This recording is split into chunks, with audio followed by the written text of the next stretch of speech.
This is Sri Lanka's Colombo port. Here, a unit of China's state-owned construction giant, China Communications Constructions, is building a massive port city project for the South Asian country. We see this as a project that will give new life to the country's economy.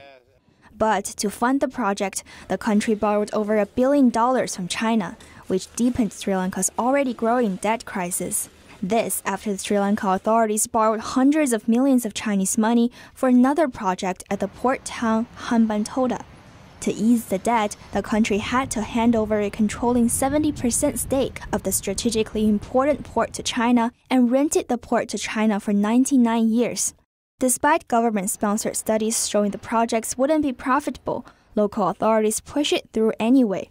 These port city projects are part of the Chinese regime's ambitious Belt and Road Initiative, where the regime lends money to underdeveloped nations for building infrastructure. Such projects were often later commissioned to Chinese state-owned companies. The case of Sri Lanka is often cited by analysts and Western officials to criticize China's Belt and Road project for saddling countries with debt and fueling corruption.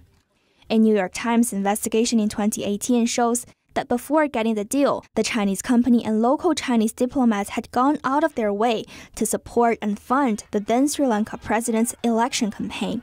But Sri Lanka is hardly alone. We're now operating in more than 100 countries and regions outside China. 70% of our overseas projects are based in Belt and Road regions. China Communications is the largest Belt and Road contractor. It recently made onto the U.S. sanction list for helping the Chinese military build artificial islands in the South China Sea. It was singled out by the State Department for leaving a trail of corruption, predatory financing, environmental destruction, and other abuses across the world.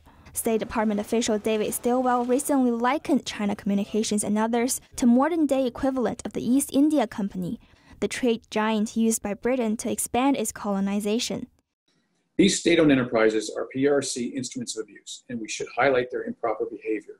In all of our societies, citizens deserve to know the differences between commercial enterprises and instruments of foreign state power.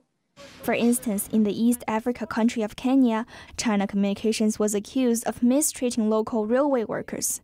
In 2018, staff members of the company were arrested for stealing some one-third of the daily earnings of the railway's ticket sales and allegedly bribing investigators. Similar cases of corruption were also found in the Philippines, Malaysia, Bangladesh, and Thailand. And in Australia, a construction company owned by China Communications was found supplying lead-tinted water to a children's hospital it built and using asbestos-filled panels. Companies added to the U.S. entity list are no longer able to buy U.S.-made products. They also have a reputation and investment cost to the companies, since investors, trading partners, and even banks can be scared away.